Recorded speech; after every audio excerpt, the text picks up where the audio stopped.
in terms of your main topic, pertussis. So what has changed between 2006 to today when we talk about pertussis? Has there anything changed? Oh, now you're offering me the stage. Yeah, a lot has changed over the last 15 years with regards to my favorite topic. And probably what impressed me most was that we finally were able to convince more and more countries to introduce preschool booster doses and also adolescent doses with acellular pertussis vaccines. And probably what I find the most impressive step forward was introducing immunization in pregnancy in more and more countries, because this really is the major step forward to prevent serious pertussis in young infants. So that's what really changed a lot over these 15 years. Do you think that COVID had an influence on research in this topic? Well, actually, pertussis has been endemic everywhere. If you look for it, you find it.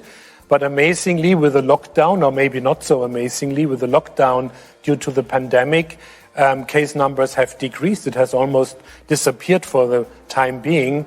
But I'm realistically thinking it'll come back at some point.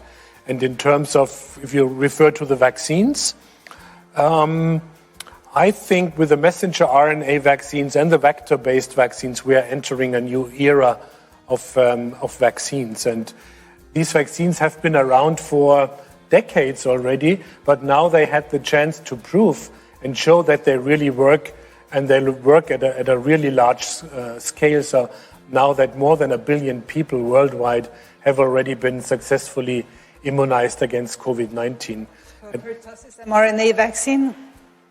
Well, we need the magic key first, and this would be to identify the ideal composition, which antigen or which antigens would need to go, and the information of which antigens should be translated into messenger RNA.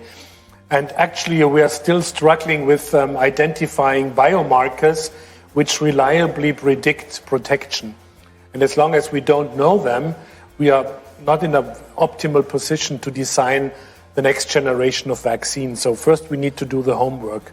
But in general, I think it's a fantastic period, a new era of vaccination. And as soon as we are over this pandemic, I hope that more efforts will go into other vaccines again. One topic that really came out, according to me, which maybe the pediatricians were more used to, but was discussing vaccine hesitancy.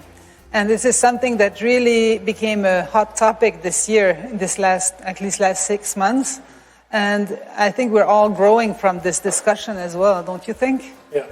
Well, WHO has already identified vaccine hesitancy as one of the major threats to global health before the pandemic started.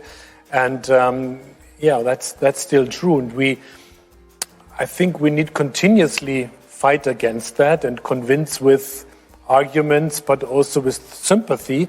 And we heard lots of interesting inputs, even amid the expert session on that topic. Yeah.